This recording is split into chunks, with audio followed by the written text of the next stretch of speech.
Chapter 13. Kaci stared at the man from her dreams, the one who had tasted of something smooth and rich and entirely foreign. Only he wasn't a dream. "Who are you?" The massive man rose gracefully, the agility of his movement speaking of a warrior. "Like my sister." "I am Seer, your medic." As he spoke, the tattoos on his face shifted, like a living creature. Her heart raced. He's not human. She took a step back, but collided with the door behind her. "I'm trapped." "What now?" "It's all right. he reassured her. You are safe." Safe? She racked her brain for her last memories, but all she saw were flashes of disjointed images. Of her ship, of kissing him, of him holding her while she bathed. "Why am I here? What do you want from me?" He took a step toward her. "Don't!" She held out her hand, wishing she had more than her words to defend herself. His gaze held uncertainty, but he didn't move closer. "He's so large, larger than any human could possibly be." Her gaze traveled from his dark pants to the white shirt with several buttons undone at his throat. How can he seem so strange and familiar all at once? "You were injured during your flight." His voice was soft, as if he feared startling her. "I have been healing you, but once inside your brain I discovered significant damage. So I have been repairing it." Damage? In my mind? And that's when it hit her. My OCD, my anxiety, they're gone. There's a cure. He frowned. "OCD? I understand anxiety. Is that what the rewire contagion did to your mind? Caused fear?" This man knows about what made me sick? Of course he does. His people were responsible. Emotions washed over her in waves. "You helped me. Why?" He stiffened. "I am a medic. It is my job to help those who need me." The sincerity in his voice made her muscles relax, if only by a fraction. "And I'm cured." "Not yet, His gaze held hers. but you will be. The rewire contagion will take time to fix, but I should be able to repair most, if not all of it." She knew she should have been filled with nothing but terror, but instead, it felt as if a great weight had been lifted from her chest. Before my life was hell. Living was torture. Now I have a chance at being healthy. Then another thought struck her. But I'm no longer on Earth. I'm a captive. What kind of life is ahead of me now? The last thing I remember is going to fight off the invasion. Cold dread suddenly filled her chest. We lost. Her sister's face flashed in her mind. Is everyone else dead? His eyes, a pale shade of green, widened. "Dead? Oh, no, no. They are all fine. Earth is fine. That was never our true intention." She squared her shoulders. "We found your plans. Don't lie to me now." He looked away from her. Shaking his head, frustration was clearly evident in the way he clenched the strong lines of his jaw. "This story is long, and I've only found out the details recently myself. Can we sit? Can I feed you?" Should I trust him? The food could be poisoned. He could attack me. She took a deep breath. Why would he heal me only to poison me? And if he wanted to hurt me, I couldn't stop him now any better than I could while sitting. "All right." He came toward her, and she involuntarily shrank back farther. He slowed his pace but didn't stop. When he was a hand's length from her, he froze. This close, his size was even more shocking, and his appearance even more bizarre. With his shoulder-length golden bronze hair and the flawless lines of his face, he looked like some kind of Viking god, or perhaps the sexiest angel to walk through heaven's gate. But the corded muscles traveling his arms and even his throat, they spoke of power, And his strange tattoos? They made him look dangerous and sexy, My quarters are right behind you. he said. His voice sent shivers down her spine. That was your bed I was in? She asked, unable to keep the question from slipping from her lips. He nodded. She wrapped her arms around herself, all too aware of the fact that she wore nothing but a shirt. Why am I wearing only a shirt? Did we do anything? Do anything. He repeated. He can't be serious. You know, his brows drew together. I don't understand.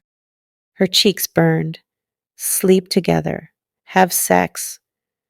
The tattoos on his face swirled and embarrassment filled his gaze. He shook his head, holding up his hands. No, I could not. Would not. And besides, you were in no shape to.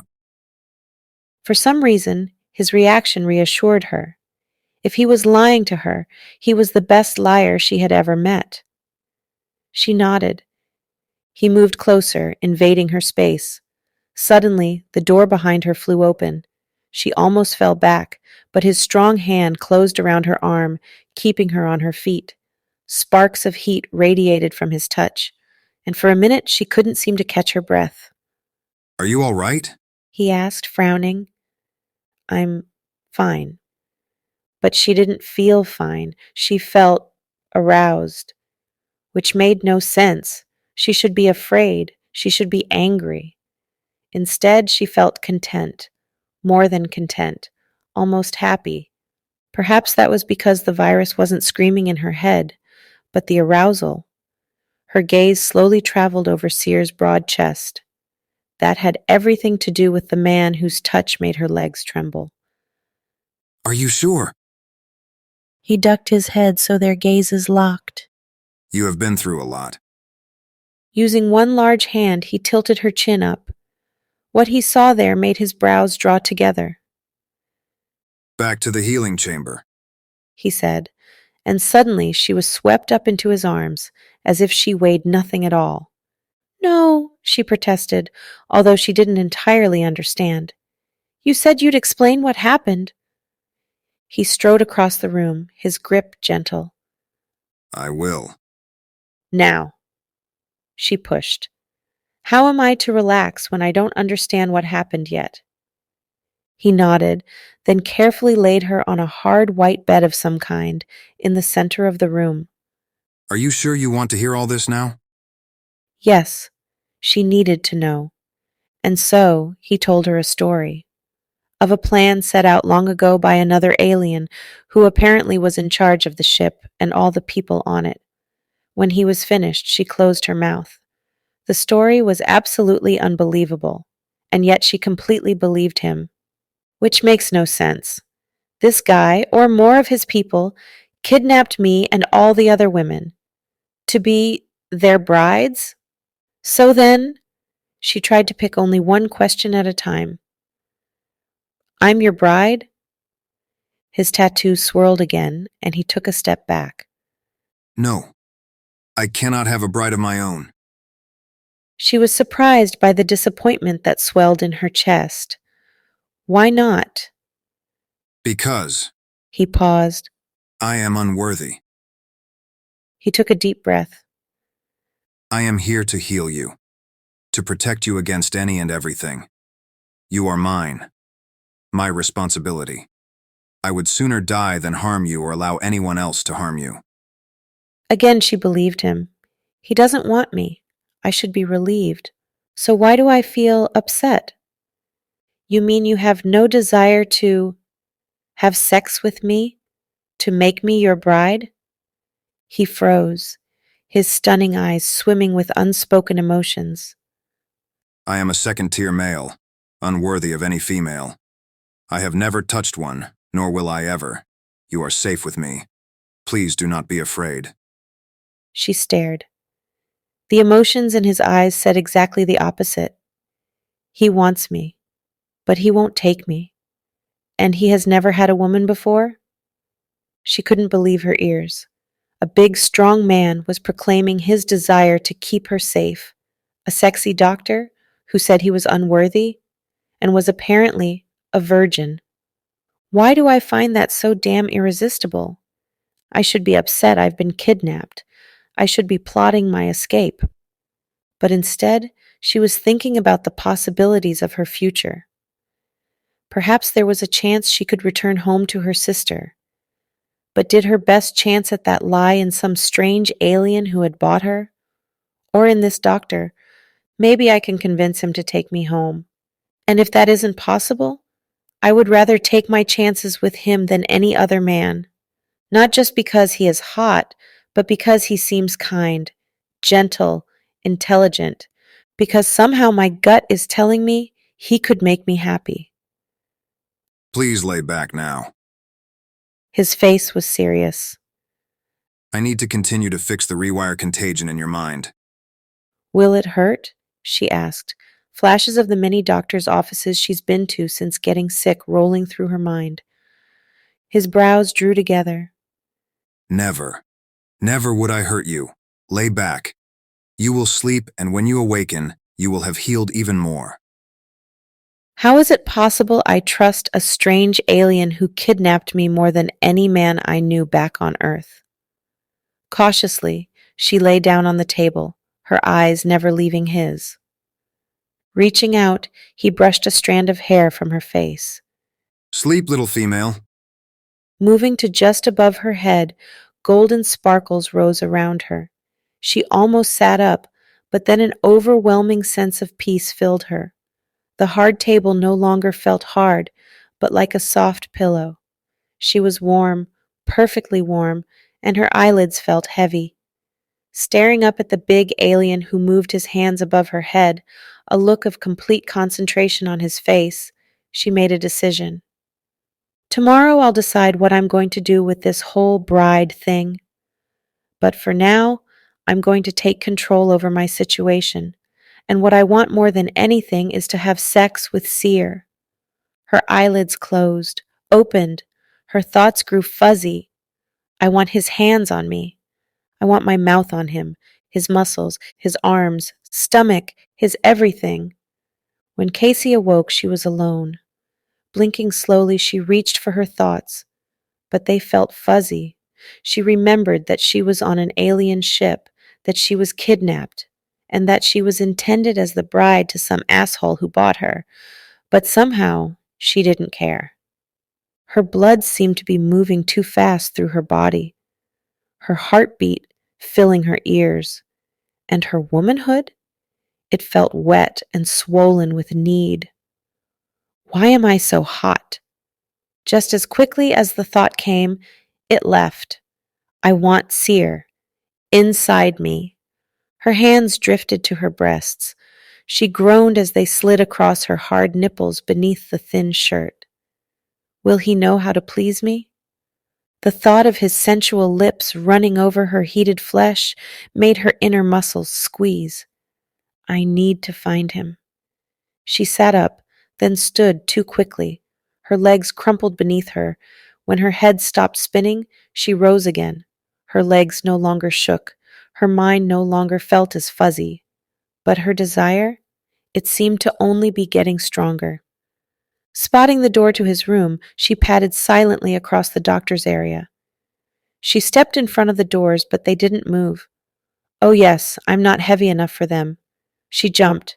They slid open. How did I know that? I'm not doing too badly at this alien thing. Grinning, she stepped inside the darkened room. Soft golden lights flickered around the walls of the room, giving just enough light to clearly show the massive man lying in his bed. The dark blankets were pulled low, revealing his entire chest and stomach. An 8-pack of hard, smooth muscles.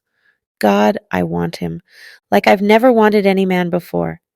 This isn't like me. But the me before? She was miserable.